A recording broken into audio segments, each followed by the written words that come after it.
আমি ঐক্যবদ্ধভাৱে 2026 নিৰ্বাচনত খেলিম। আজি এইটো আমাৰ সিদ্ধান্ত। অসমৰ মাটিৰ পৰা বিজেপিক অসমৰ মুখ্যমন্ত্ৰী হিমন্ত বিশ্ব শৰ্মাৰ দুৰ্নীতি ভ্ৰষ্টাচাৰ সিন্ডিকেট ৰাজৰ যি অপশাসন চলাই আছে তাক উফৰাই পেলাবৰ কাৰণে আমি সকলো ৰাজনৈতিক দলে ঐক্যভাৱে নিৰ্বাচনত অংশগ্ৰহণ কৰিম। অসমৰ জনগণৰ স্বাৰ্থত আমি ঐক্যবদ্ধভাৱে নিৰ্বাচন খেলিম।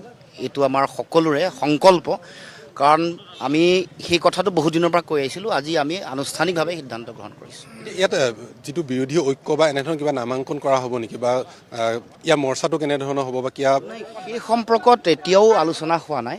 আমি অন প্ৰিন্সিপল বিজেপিক অসমৰ মাটিৰ পৰা উৎখাত কৰিবৰ কাৰণে আমি বিৰোধীয়ে ঐক্যবদ্ধভাৱে নিৰ্বাচন খেলিম। আমি আজি এই কথাটোৱে আনুষ্ঠানিকভাৱে আমাৰ মাজত সিদ্ধান্ত হৈছে। মানে এই পৰৱৰ্তী পৰ্যায়ত যিসমূহ বৈঠক হ'ব, ৰূপৰেখা যিটো হ'ব, ৰণকৌশল আৰু ৰূপৰেখা, সেই সম্পৰ্কত আমি পৰৱৰ্তী দিনসমূহত আলোচনা বিলোচনা কৰি বিভিন্ন পৰামৰ্শ আহিছে।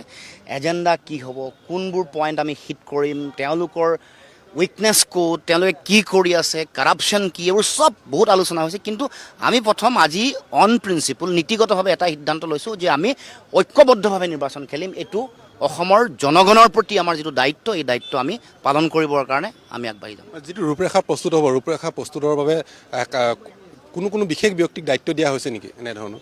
চাওক, সেইবোৰ আপোনালোকে সময়ে সময়ে গম পাই থাকিব।